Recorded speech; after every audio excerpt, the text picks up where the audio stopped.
Well, welcome to the second day of World Habitat Week. Thank you so much for joining us. My name is Celina Stude, and I am Habitat Tucson's Women Build Committee co-chair. I share that position with Kristen Williamson, who is not on the call today.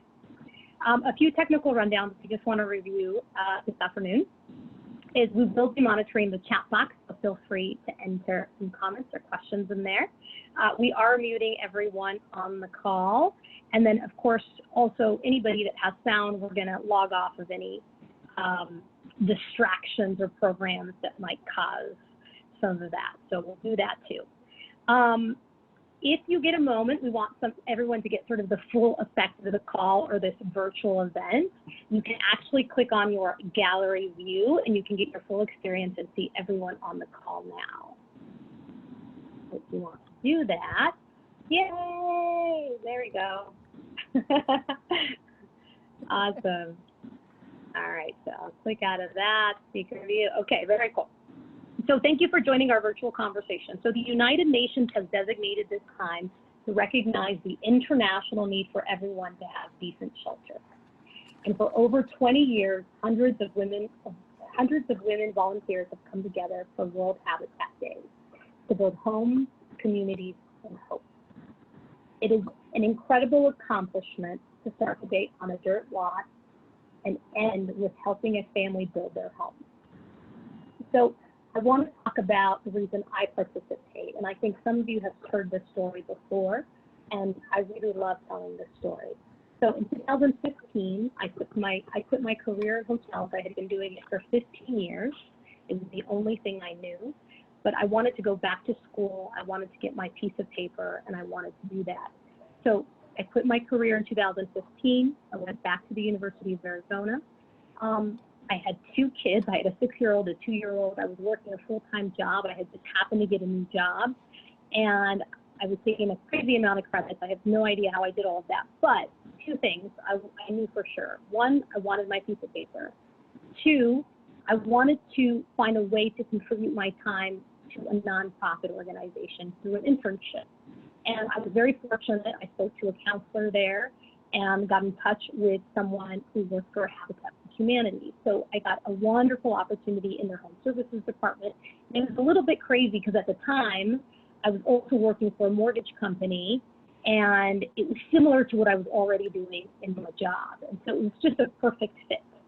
But during that time in my internship is really when I got an opportunity to kind of learn about the families, learn about the women, the sweat equity, really all the time it takes for these, individuals, women to kind of go through this process. And so it was a beautiful, beautiful thing for me. I completed my internship, and so shortly after, I actually had a friend reach out to me that said, hey, if you want to join this committee, it's called Habitat for Humanity. I was like, oh my God. So really, she had no idea that I had interned for you guys. She had no idea that I had done everything that I had done. It was just sort of a perfect setup. And so I did. I joined Women Build, and really it was through a friend, through a wonderful colleague of mine that I got the opportunity to be a part of it. So I'm really proud of that. I'm really proud of what we've accomplished and what we will continue to do for Women Build. So Women Build really truly is about empowering women to do something they never thought they would or could do. That's really what Women Build is all about. So we want to share, and actually speaking about women, we're going to share with you some of our women builders, and then also check in with our Habitat Tucson Women Build home buyers. So we're going to watch a short little video on that.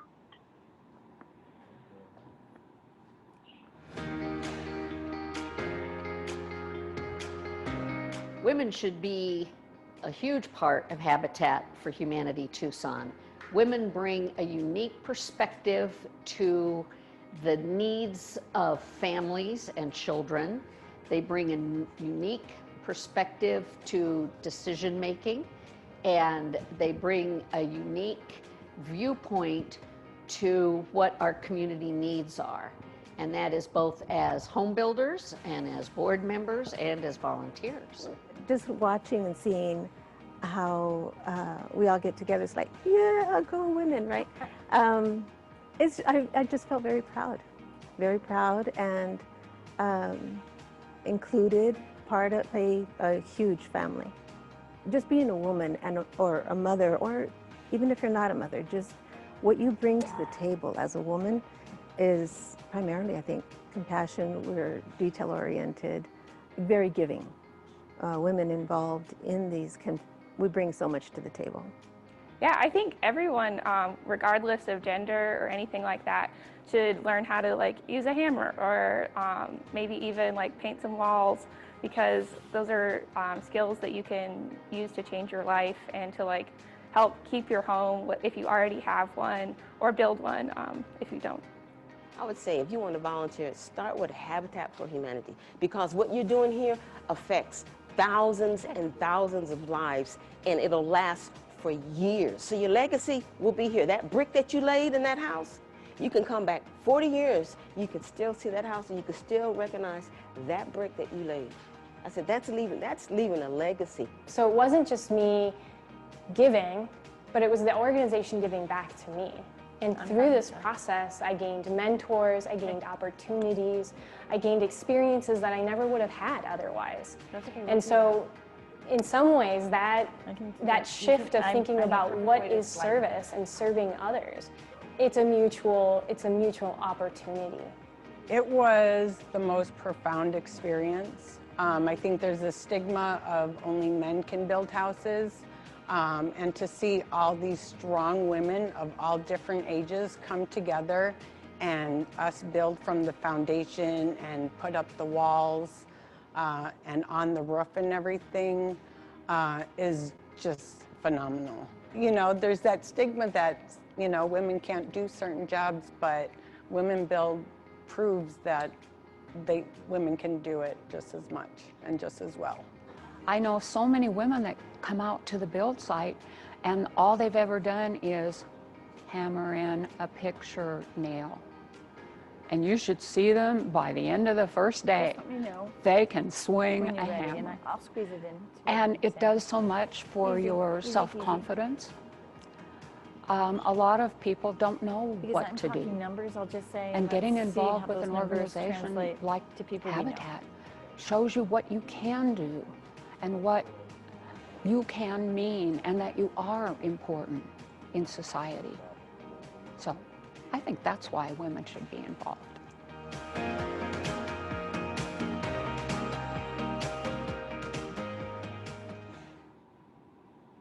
How very cool. Thank you so much. So as you can see from the video, helping women achieve home ownership is what keeps volunteers coming back.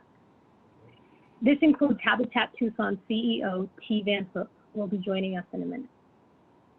Women Build is all about coming together to be a catalyst for change.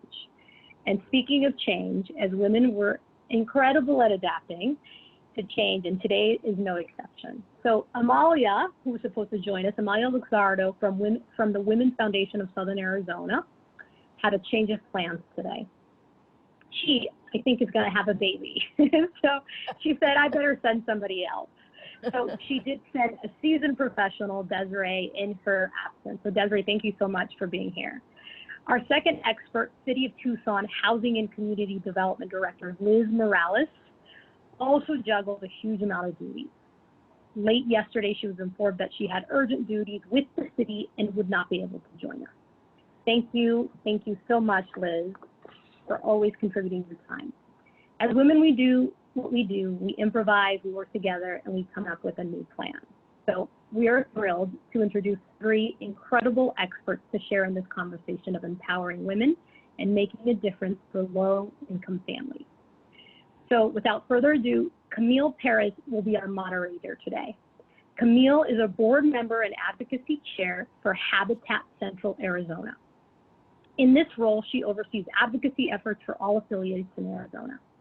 She developed and implemented a 5-year advocacy effort that included the first Arizona state habitat on the Hill Bill. Desiree, and I'm sorry, Desiree, I'm hoping I'm saying your last name correctly, Desiree Maultsby. Yes? Okay, good. Desiree Maultsby, she's Women's Foundation Director of Programs. As Director of Programs, Desiree collaborates to achieve social, political, and economic change that empowers women and girls. T. Van Hook, last but not least, Habitat Tucson CEO since 2014. T has spent more than 20 years implementing community-based human services, neighborhood, housing, and transit programs for public, private, and nonprofit organizations. In 2016, he testified before the U.S. House of Representatives regarding the women in the 21st century workforce. T is known for her love of numbers. She is going to start us out with some figures to paint us the picture of how things look for women. T? Well, thank you. And I'm so excited to be here with Women Build. Around me, you'll see all of these t-shirts. This will be my 19th year of Women Build, and I brought this little tiny t-shirt to share with everybody. This was our first shirt. And when we did the first, this was second Women's Build. When we started Women's Build, it was really based on need. We try to be adaptive and try to make sure that we're responding to the needs of the community. And the reality is, the very sad reality is that women live disproportionately in poverty in our community. And here in Tucson, the poverty rate is higher than other parts of the state. Right now, the estimates through the U.S. Census of 2018 shows Tucson's poverty level at 22%, where statewide we're at 14%. And women make up a large proportion of that at 56%. Another really kind of scary statistic to me is when you look at the income levels of women and men who both have single parents, who have a child under the age of 18 in their home. The difference in the median income between those two categories, men and women with children, single parents with children under the age of 18, is $38,000 per year. And the men are making more, of course. So there's really a need. Not only that, but women in the workforce, as far as construction goes, is a real minority situation. Traditionally, over time, women have had lower paying jobs and men higher paying jobs. Right now, we're key with the need for workforce development in the construction, development, and trades to really open the opportunity for women, and that's what Women Build does. I made this statement, and you know, when you have a lot of extra time to write something when you're going to speak to the House of Representatives, but I think it's really critical. Without stable housing, it's almost impossible for someone to keep stable employment. And without viable, flexible career opportunities, it's almost impossible to make a wage. We know that there's a direct correlation between the economic viability of our community and diversity, and that diversity includes men and women having equal opportunity. Habitat has been providing now for 20 years an opportunity for women to come out and stick their toe in the water, and that's what Women's Build is all about. But today we'd really like to talk about advocacy opportunities, make people aware of the differences, and kind of offer some ways that people can get involved over and beyond the traditional construction that we do out at the site. Camille, are you're gonna have some conversation for us? You have some questions? Yeah, I do. Before I start, let me just remind everybody that feel free to use that chat box and add some questions in there. We have Cynthia Wasco who's going to be keeping an eye on that. So if there's any questions that you have for T or for Desiree, feel free to throw them in there and we'll try to address them as we go along. But one thing I know you already said or already hit on, T, is that, you know, at Habitat, we know that safe, affordable housing means individuals have access to opportunity and being that better health, better education, better access to jobs and stability. So Desiree, I want to ask you first, what are some of the needs of women in our community? Well, thank you, Camille. First, I just want to say thank you all for having me and allowing me to stand in for Amalia. There's no replacing her, as we all know. She's phenomenal. And also, I want to say how proud I am to be a part of this conversation. Women Build, I needed you all this over the weekend, the shelf over my corner. I was so scared to hang it. You should have seen me. I was shaking like a leaf. I didn't know how to use the drill. It's a concrete wall. I was freaking out. So I will be volunteering with you all so that never happens again. So thank you for that. At the Women's Foundation, we have been putting forward and highlighting the needs of women for over 30 years. What we do and what I'm so proud of, of the work that we do is the research that we do to highlight the areas of need for women and their families. And so we contract with researchers at the University of Arizona, University of Washington, to take a look at how we can move the needle for women and girls in this community.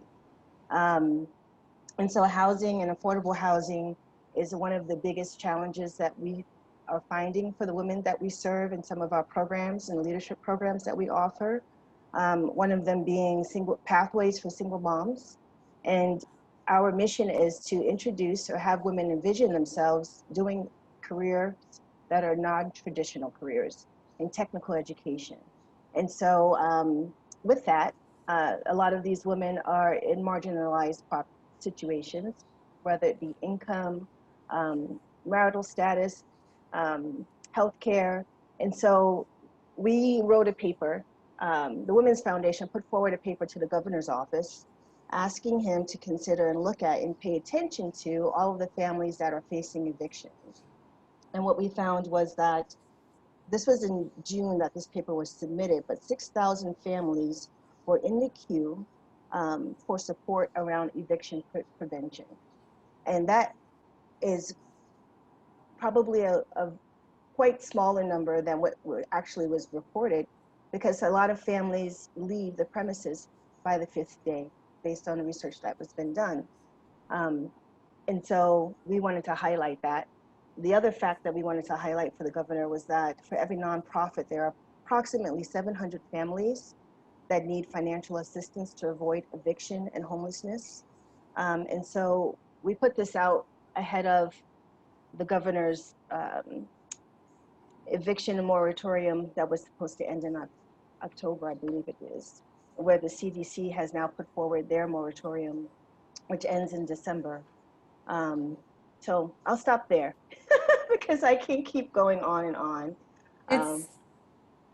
Yeah, those are amazing numbers. I mean, not amazing, but like shocking numbers of, 6,000 families. I think that coronavirus definitely didn't create some of these housing issues, but is exposing them so much. Just what a difference not getting paid for 1 week can make, or not getting paid for 2 weeks. I know me and T always have to look at the stat of 1 in 6 families in the US pay more of half their income on their home. And in Arizona, that's jumped up to 1 in 7. So T, maybe you can answer what's the state of affordable housing in Arizona, and maybe more specifically Tucson? Well, I would say, Camille, you're absolutely right. We were already looking at a situation where a majority of Arizonans are home burdened. So that means they're paying more than 30% of their income on their rent or a mortgage. And 1 in 6 was paying 50% or more. And that may be an even larger number because we have so many marginalized communities that aren't counted. It's a serious problem. When you don't have funds for housing, then there isn't money for food or school supplies or other things. COVID has really exacerbated this issue and really exacerbated the issues for single parents and households where they have 2 working adults just to make ends meet. When you have 2 adults out working, or you're in overcrowded conditions, when you have a single mom, how do you stay at home and self-isolate? How do you take care of the kids and bring in the income? These families don't have a big reserve. Luckily, we've had a few programs here in the state that were able to offer a month or 2 months of some relief, but those monies are going really quickly. So one myth I do want to bust, and Desiree, you mentioned it, we have this moratorium on evictions, and that's terrific. But people don't realize that doesn't mean that the families are not accumulating debt. That debt will accumulate, and people are still going to court. They're still filing all the necessary paperwork for those evictions. It's just that the constable can't go out and remove people from their homes. So in December, January, when those moratoriums are lifted, or if they're lifted in January, we're going to see a lot of families scrambling for a place to live and other things to do. And that's really critical. You know, we're proud of our Women Build program and the folks that we serve. And I think we can kind of put a face on what these families are. If we have I think we have a video that will introduce you to some of the families so you can get a glimpse at who we're talking about. They're not just numbers. These are hard-working families. Right. Are we going to go to that video now? Yes, yeah.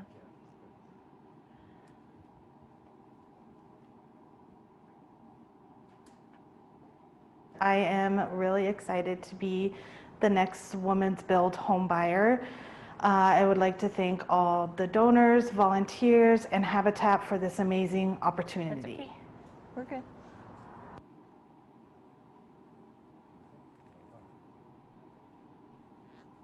Is that our clip? Oh, great.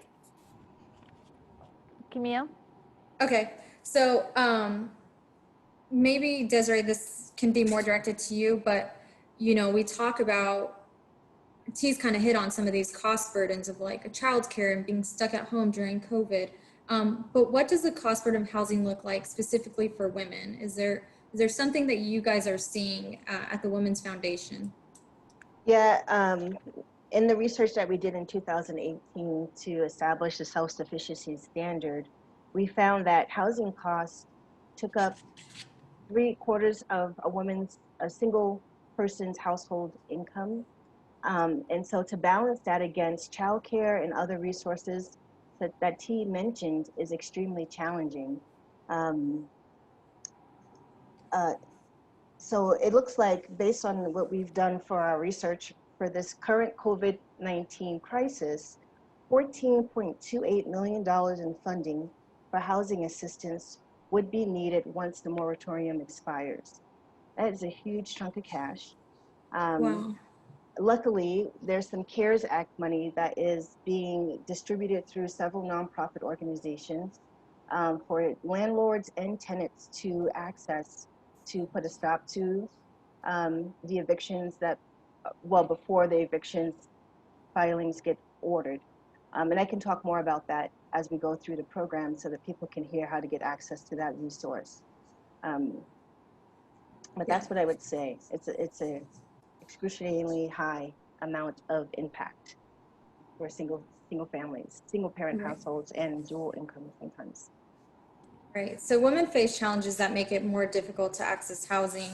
And I know that we will probably hit on some of these, but higher rates of poverty, housing discrimination, wage gap. And when we talk about, you know, some of those burdens, cost burdens, childcare access, I mean, I'm not a parent, but I know the cost for my friends of how much that can put a dent on, especially when you already have a significant wage gap.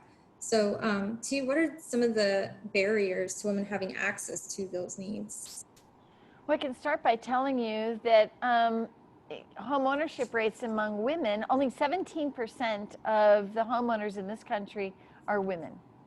And a larger percentage, 34%, are men, single men, and then the balance are married couples, either same-sex or opposite. So we see that there's a very low percentage rate of women that own homes. Some of those barriers are access to capital, the ability to afford a mortgage.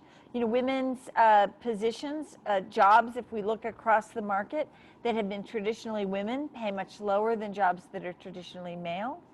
And, you know, there tends to be almost like a cultural bias. There's this ingrained message that women and girls hear that creates a fear factor. And so when we look at national statistics on why women don't buy homes, why they rent at a higher rate, those tend to be the factors that they don't have employment that meets the guidelines for lenders. They don't have the ability to access capital for other reasons, for other biases. And there's an overall sense when we poll women that it's not something they know how to do or that they're comfortable with on their own. You know, it's a real shame that we're doing that. So programs like the Women's Foundation has the Girl Scouts here in Tucson. They've been out to build houses and talk about from a very young age what home ownership looks like as a woman. These are things we can overcome. We just have to be really aware of them and take intentional action to end some of the discrimination against women in housing. Right. So, Desiree, maybe you can address some of those programs that are creating these barriers, whether it's attacking poverty rates, housing discrimination, or any of the wage gap. Yeah, those definitely are systemic obstacles in the way of women who are trying to achieve home ownership. Education is one of the other ones, especially for women who are receiving child support subsidies and also have to work. Where's the time, in addition to part-time work, to go to school? And so oftentimes when we encourage women to go back to school and they take traditional careers, sometimes those traditional careers such as education and healthcare don't build them towards the self-sufficiency standard or help them move the needle on their economic mobility to put them in a position to afford housing. And so what we try to do at the Women's Foundation through one of our programs, which is Pathways, is provide and coordinate childcare supports for women. We provide them with stipends and emergency funds so that we can help remove those barriers so that they can go back to school and get an education. And we are advocating at the legislative level to have that state regulation change so that women can go to school, improve their life, and provide for their families all at the same time. Wow, that's awesome. When we talk about some of that wage gap, I know some of it is attributed to, you know, childcare costs and what the access they have to education. But you think about the struggle to make everyday costs, the struggle to meet those needs, and then compounded over a lifetime. And you see that play out when you see the older age group, that disparity in housing and resources saved up because, you know, 80 cents per the dollar every year continuously adds up. So, and T, I think you kind of hit some of it, and I'm going to expand a little bit, but you know, you earn less, you're denied mortgages, you're overcharged for them, you hold more debt, you're at risk to predatory lending. It's just a cyclical system that keeps you know, this disparity happening. It's just astounding to see. Neil, go ahead. No, I was just going to add, and also the interruption of work, being in a workforce for some women who decide to have children. So that longevity of 401ks and retirement funds, they don't get funded to the full capacity at that same level because of the wage gap. Right. I think some too is, you know, understanding when we're looking at a root or the fruit. Like, is the root of the problem housing, and it expands to less education, less access to home ownership? You know, what is the root of the problem? And understanding, you know, for us, we see housing as a foundation that hits all these different target areas. So the root or the fruit, what's the issue? Go ahead, T, sorry.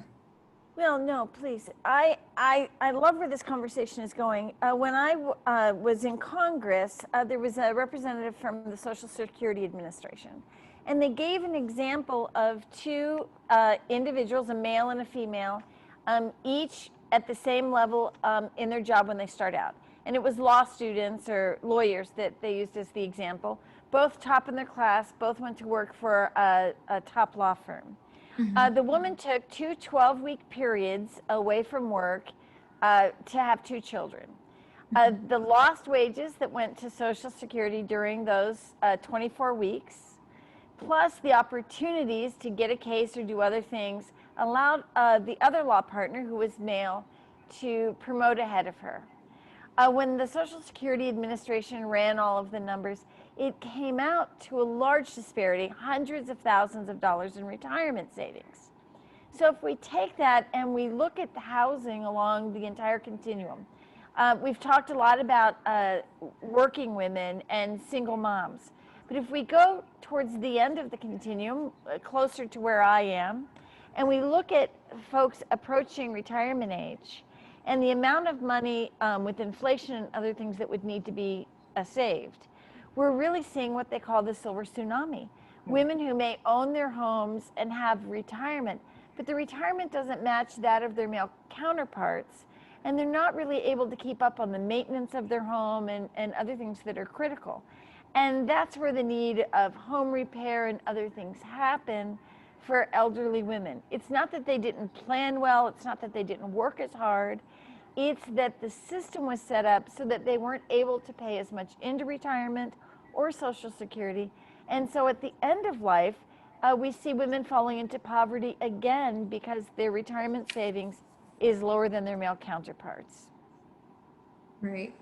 I think it's you know, COVID being a pandemic, I've heard the term of a pan-didn't. We didn't address these issues, and now it's becoming a huge crisis, right? We have to recognize that if we're going to have a long-term healthy society, people in their homes, quote unquote, not relied on the government, or however they like to frame this, is that we have to start at the home.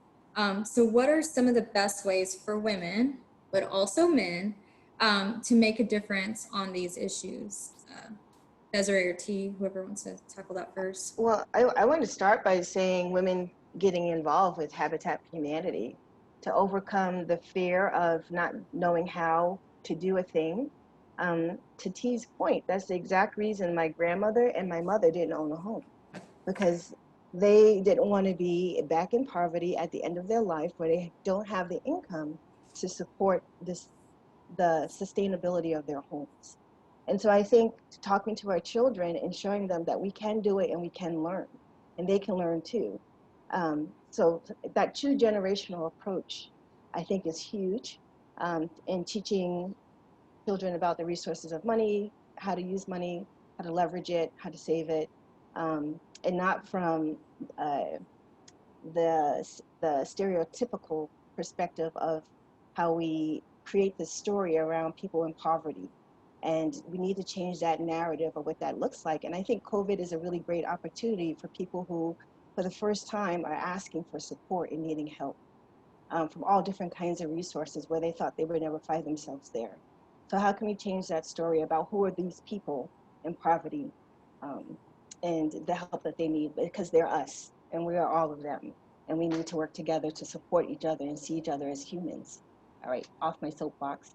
Passing the mic to T. Well, I'll hop on it. I'll hop on your soapbox with me, right? Because we know that economically, cities across this country who have more diversity, who have more equity for their citizens, who have equity between men and women and people of all different creeds and races and ethnic backgrounds, are healthier economically.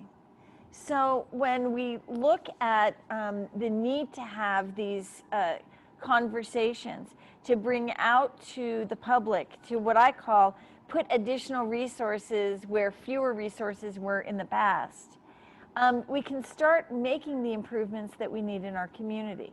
We can start closing the gap. You know, we talk about women in poverty and the gap. We talk about the 80% on the dollar that Arizona women make as opposed to their male counterparts. And that goes all the way up to the level of CEOs, of medical professionals. So we need a real systemic type of change. And it starts with these types of conversations. It starts with people like I started, in 2002, coming out with a group of girls and building a house. A good friend said flat out, I'll do registration. I don't go out on the site you guys build. but it's about providing that supportive environment, about having peer mentorship. I want to tell a quick story about when the Girl Scouts came out to build window boxes at Habitat. We didn't want them to build something that didn't go into the house. So our crews pre-drilled where the really long nails go, and we brought these young women out in an enclosed area to build. And one of our amazing volunteers, Peggy, noticed a young woman who had just quit. She was probably 10 or 12 years old, and she walked away. And Peggy went over there and said, if you give up on this bent nail today, you're going to give up on everything for the rest of your life. And she sat there with this young woman for a good part of 30 minutes, showing her how to use the hammer, helping her get that nail in. The excitement on the child's face when she got her nail in place was only superseded by the excitement on Peggy's face because the young woman had achieved. We have to, you know, Desiree said it best, it's a multi-generational approach, but those with skills, those with talent, those with treasure need to really be supporting those who don't. We need to be working together, mentorships and education.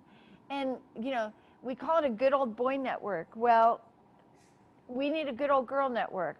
What we need is a network of all people trying to help one another come along. And I think that's the answer to these systemic issues. Can I jump great. in? Camille, I want to, go ahead. Go ahead. I just want to tag, this is what happens to me. But I just want to tag on to what T said, because she really literally took the words out of my mouth, which were going to be social capital. And that is a kind of wealth that's intangible, but yet lifts up so many different people from different circumstances. And I just want to highlight that because I have people in my life that I now recognize have given me so much more than any dollar can. So I just want to say that over and over again with social capital, social capital, social capital. Yeah. You know, and I think that's why here in Habitat Tucson, we don't use the words neighborhood revitalization, because the neighborhood is vital. It's full of that social capital. You know, the Tias that have a special skill, the person who, if they threw a party, everyone would come because they feel welcome. There's so much there. We may need to work on the physical infrastructure. We need to provide affordable housing. We need to make sure people have access to services and foods. But we don't need to change the vitality of the neighborhood because that human capital is there. Right. I think that's the biggest thing too, because the data that you guys have given us today are staggering, right?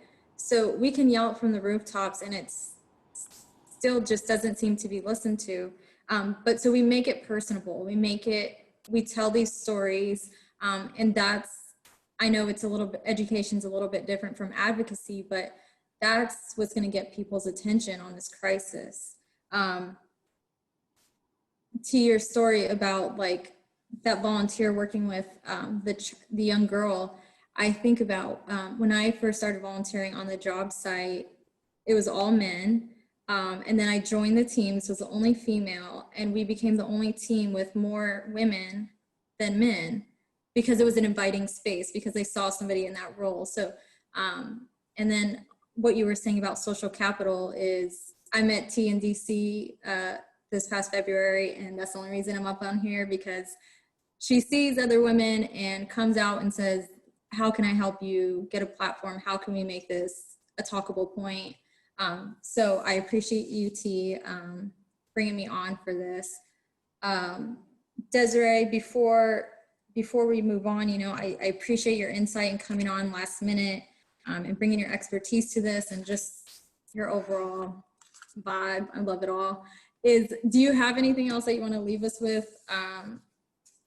I know we just talked about a little bit. Oh, I will say the other things to do other than social capital, advocacy and voting. So local elections are everything. You can make the biggest impact there. Vote, vote, vote. But Desiree, is there anything else that you want to add? Thanks, Camille. I would say I echo that as well. One of the things that we do every year at the Women's Foundation is that we have an advocacy day. And I think it's a great opportunity we invite community members, people from our focus groups, our donors, some of our participants from our team program, Unidas.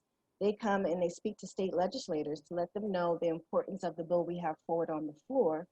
We also collaborate with other nonprofits who are putting similar bills on the floor to support them, so that these voices, these stories can be heard, and legislators don't look at what's happening in our state, in our nation, in a vacuum without it being real people that are being impacted. So advocacy, yes, all day. Thanks for having me. Thank you. So T, let me throw it back to you. Is there anything else you'd like to add? Maybe some more about what Tucson is doing to make a difference? I'll throw it back to you. Yeah, can we check with Cynthia to see if we have any questions in the chat box or people with their hands raised? We do have a question here.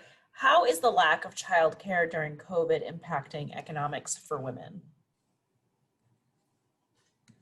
Desiree, that's a broad one. Yeah. Yeah. So we have some women in our non-traditional technical education training programs. And to Celina's point, they pivot and change and support each other and do the best they can. So it's made a huge impact, but the persistence of the women in our programs is jaw-dropping because they're still thriving in their education commitments.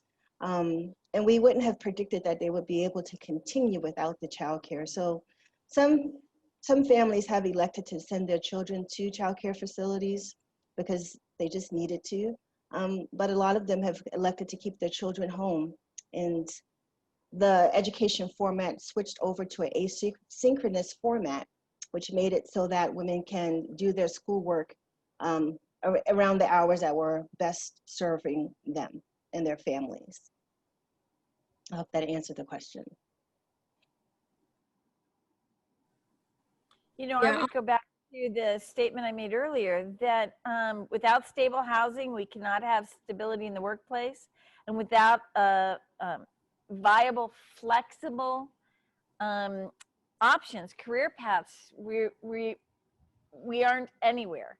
And so I think this is highlighting that more than we've ever highlighted it before.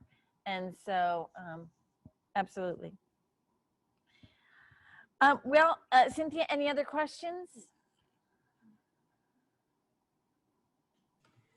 One more question here. So you talked about it a little bit, T, but can you just emphasize again why it's important to ensure that women have equal access to the tools that help build financial security? Well, we know that the health and well-being of elders and children are more closely tied to women than they are to men. Women make up 52% of the workforce, and the Department of Labor estimates that they make up more than 60% of unpaid work that happens in the house, caring for children and caring for elders. So there's a direct correlation between security and housing and postpartum outcomes, medical outcomes for cancer and major illness, for childhood illness, and all of the others. Without that woman in the having equal access to housing, all of that falls apart. So it's really, housing is a community indicator. And if we're all going to live in vibrant, vital communities, it has to be something that we transition to. Ready? With that, I want to thank everybody for joining us on our second day of World Habitat Week. Celina, Camille, and Desiree, thank you so much for being part of our conversation. It's just a joy to know each of you and to be part of that. Home is critical to everyone, and we've seen that. Home is our restaurant, it's our school, it's our house of worship. It's the place that we've gone for sanctuary for more than 6 months now. Home means safety and stability. Huge thanks to our volunteers. You saw some of them in the film. Our Women's Build Committee that has been going strong for 20 years. 18 houses have been built for single moms and their children. specifically through the Women Build program, and we want to thank you all for that. We have a few, I don't always need to thank our Habitat families and people who participate with us. They are the sweat equity that makes this machine run. And sponsors, Pacific Premier Bank, Roche, Molecular Systems, and Wells Fargo. We appreciate all of that, all of your support. Oh, we have more sponsors. Tucson Medical Center, Tucson Electric Power, who were on with us yesterday, Geico, and the Bank of America, who supports our homeowner services department. And we want to thank you for partnering with us as individuals, organizations, and corporations here in Tucson. Habitat Tucson was one of the first habitats, in the world. We're the 7th habitat in the world. And that's because the generosity and the community that is Tucson is so vital. So thank you all. Don't forget to join us tomorrow for our conversation on faith and building. And let's build a more just and compassionate world together. Thank you. For me, I'm passionate about Habitat because I enjoy helping people. I enjoy seeing these families when they get their homes. I enjoy working with the volunteers. And most of all, I enjoy that these families get their home. They get to create lasting memories and create stability and hope. And it's just a great organization to be a part of. Volunteers can get involved at our construction sites.